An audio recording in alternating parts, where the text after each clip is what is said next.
오늘도 1월 31일 새날을 주신 하나님께 감사드립니다. 법궤는 이스라엘 백성들에게는 큰 의미가 있습니다. 법궤가 있다 하면 하나님의 임재의 상징입니다. 그리고 그 안에는 두 돌비와 만나 항아리와 아론의 쌍난 지팡이가 들어 있습니다. 이 세 가지가 어떤 뜻일까요? 두 돌비는 말씀이지요. 말씀. 그리고 만나 항아리는 양식입니다. 생명의 양식입니다. 그리고 아론의 쌍난 지팡이는 죽었다가 살아난 부활을 의미합니다. 그러므로 두 돌비와 만나 항아리와 아론의 쌍난 지팡이는 누구를 뜻하는 것입니까? 예수 그리스도를 뜻하는 것입니다. 그만큼 중요한 것입니다.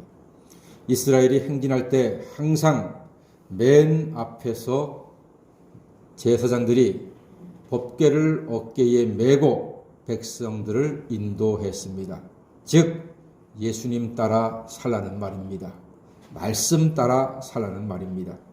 그리고 요단강을 건널 때 제사장들이 법궤를 어깨에 메고 강 가운데 서자 무섭게 흘러내리던 물이 멈추어 서고 백성들은 그 강을 안전하게 건널 수가 있었습니다. 너무나도 소중하고 귀중하고 존귀한 법궤입니다. 자, 이 귀한 법궤를 누구에게 빼앗겼습니까? 블레셋 사람들에게 빼앗겼습니다. 큰 충격입니다. 얼마나 큰 충격인가 하니 사무엘상 4장 18절 말씀에 보면은 법궤를 빼앗겼다는 말을 들은 엘리 제사장은 뒤로 넘어져서 목뼈가 부러져 죽었습니다. 그만큼 큰 충격이고 큰 사건입니다. 그러니까 지금 법궤는 누가 보관하고 있습니까? 블레셋 사람들이 보관하고 있습니다.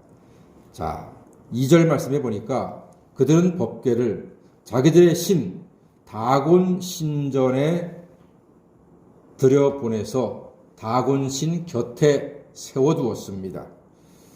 그들의 의도는 다른 게 아니었습니다.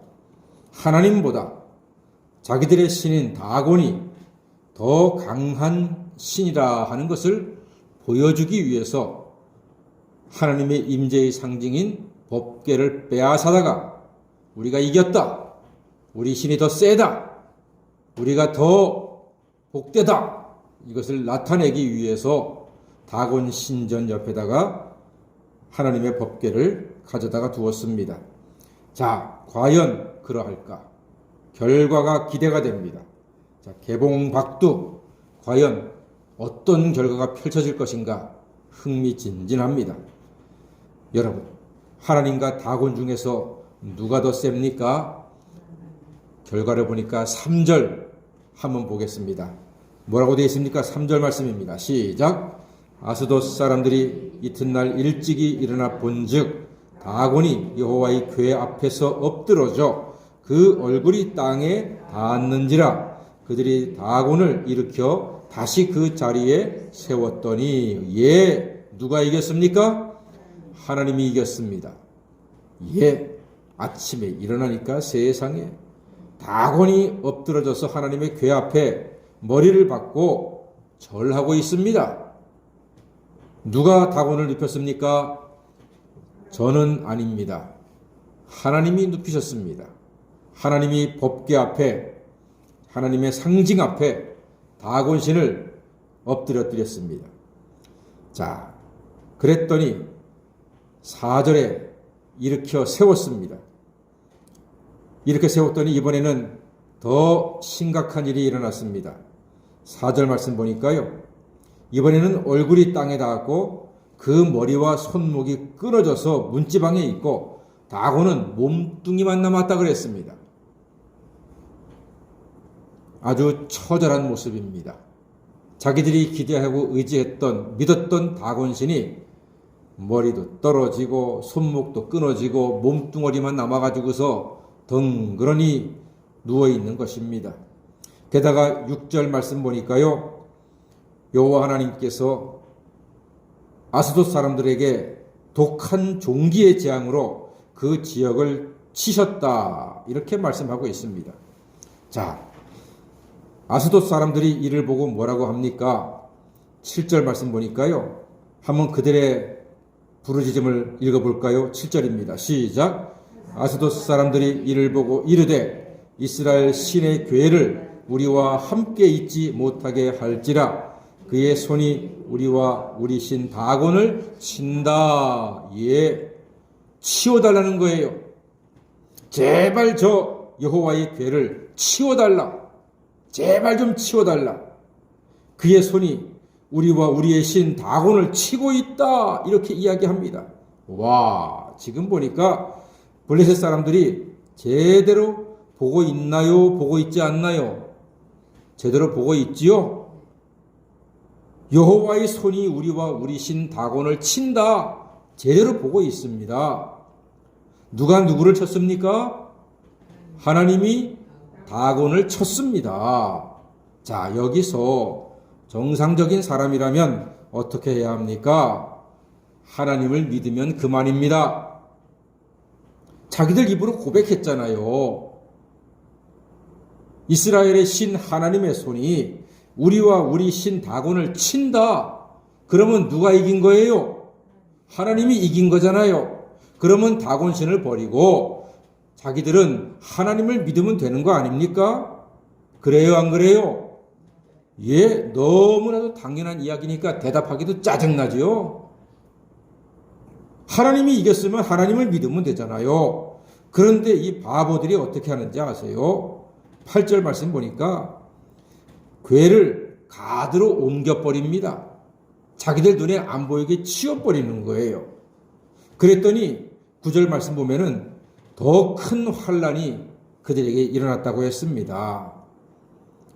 그리고 10절의 말씀이 이스라엘 신이 우리를 죽인다 이거예요. 이스라엘 신이 우리를 죽인다. 처음부터 죽인다 그랬습니까? 아닙니다. 하나님은 살리시는 분이거든요.